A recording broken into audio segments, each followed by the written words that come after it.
Today I'm gonna review to the whole world why Tsai Ing-wen is really fighting for the independence. And this matter will cause something like life and death situation. So before I'm gonna tell you this, please subscribe and share my video with anyone you know. So what is the true reasons behind the Taiwan pro-independence? Especially to those young people who still believe in Tsai Ing-wen, this is a message for you. The true reason why Tsai Ing-wen is fighting for the Taiwan's independence is not really that she is fighting against the one China unification, but she is fighting for one Japan unification. There is a great conspiracy between the Taiwan government, which is under DPP, with the Japanese government to unify Japan and Taiwan together. And worst of all, it comes to a situation where Chinese fighting against Chinese, which was started a long time ago before World War II. So here are the reasons. One part I will share that is in the present, and the other part will be in the past. So let me share with you what happened in the past when Li Teng-hui became the president, and how he was in cahoots with Tsai Ing-wen to betray ROC, Republic of China AKA Taiwan.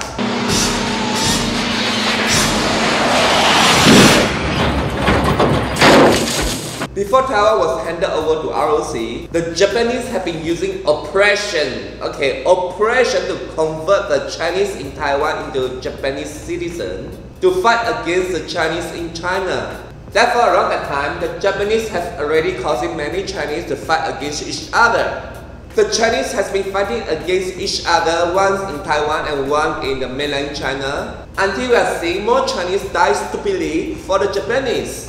Li Teng-hui, born in 1923 during the Japanese colonial rule over Taiwan, and he has always regarded himself as a Japanese and named himself as Iwasato Masao, whatever. When he was young, he was trained as a fighter for the Japanese to be at war with the mainland China, and that's the reason why he's always side Japanese. Baka! Joto mate. Baka!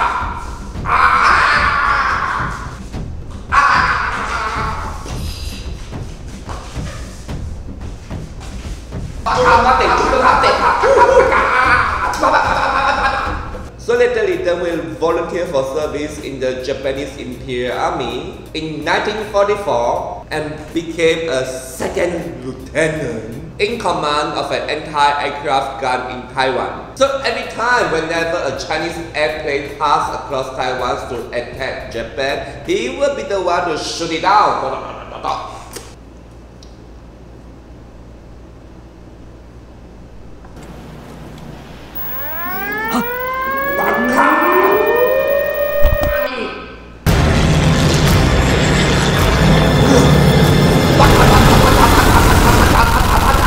At the same time, he also knew Tsai Ing-wen's father, Tsai Chieh-sheng, who also became a lackey for the Imperial Army of Japanese. He was there to fix Japanese fighter jets. So here it is, one was responsible for shooting down the Chinese airplanes, and one was responsible for fixing airplanes for the Japanese. Both of them are like a team. Anyway, both of these two Chinese idiots were just looking for the Japanese to kill the Chinese, which is somewhat happening today.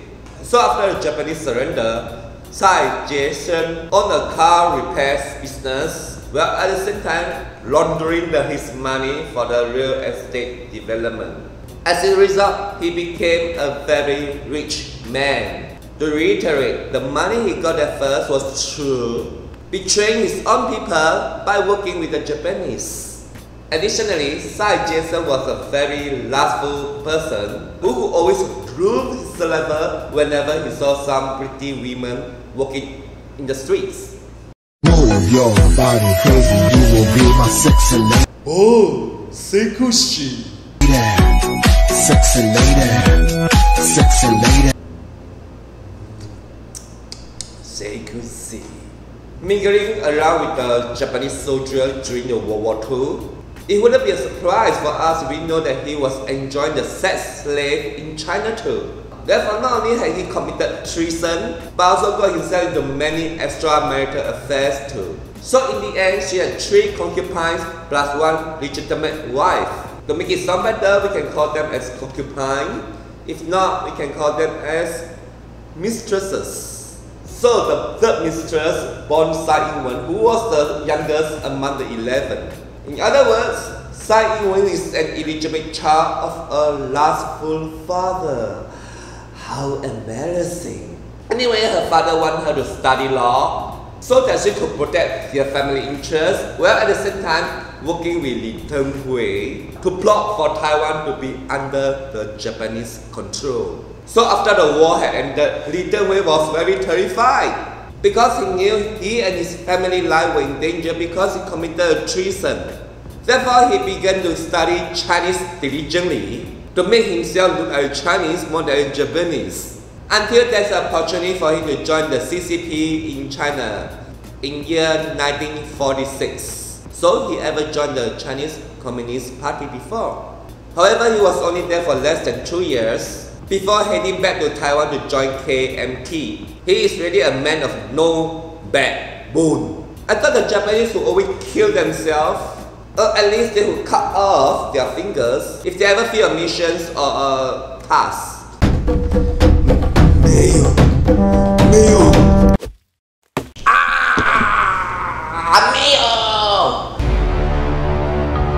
So Li Teng-hui is a disgrace of the Japanese too.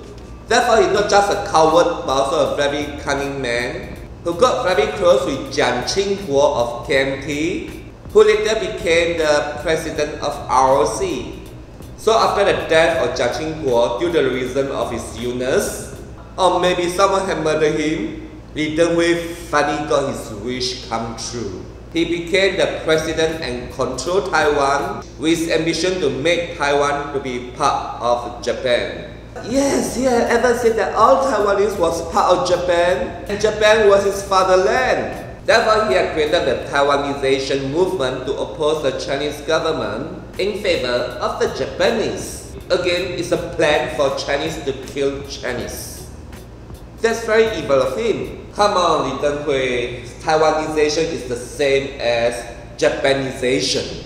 Both are similar. It's just that the name sounds better in the year of the Taiwanese, that's all. Thus, throughout his life, Li Teng-hui until now has always been a traitor, who had also betrayed Japan because he had joined the CCP, always he betrayed later by joining KMT, and then betrayed again before he betrayed ROC, and he always betrayed and betrayed and betrayed. Betraying is his calling. Then later he was expelled by KMT, but he brought DPP into power in year 2000 when he pushed Chen Shui-bian, the corrupt person, to become the President of Taiwan with an intention to make Taiwan to be part of Japan through Taiwanization and pro-independence. Anyway, I'll skip the part of Chen Shui-bian because I want my focus to be on Tsai Ing-wen planning with Li Teng-hui to betray ROC to be part of Japan. Tsai Ing-wen used to work with Li Teng-hui very close until there was even a rumor that both of them were involved in extramarital affairs because they went to some private room or some hotel in many occasions before. Anyway, just to let you know, that kind of thing is very common in Japan. Nevertheless, being a young woman graduated with a law degree, Tsai Ing-wen was a very outspoken woman until she won many people's admiration. Also, I said that many people have fallen into her trap. Thus, Tsai Ing-wen had worked very closely with Li Teng-hui with the intention to deceive the Chinese in Taiwan to be Japanese. It's just a history repeating itself, of which converting Chinese to be Japanese in Taiwan again. But the only difference is that this time they are using pro-independence way of doing it.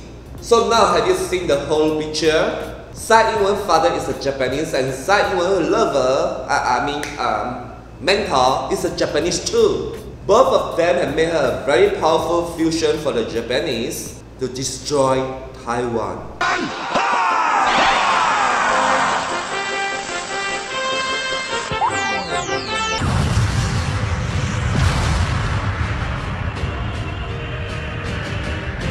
And Tsai Ing-wen was called to fulfill Li Teng-hui's vision in Taiwanization for the Japanese. Under the care of Li Teng-hui, Tsai Ing-wen had been very successful in her political career, including how she got her PhD in law. Li Teng-hui and Tsai Ing-wen got their PhD from overseas. Can you believe it? How could that be? Their IQ is so low. Besides, they are full of evil schemes, right?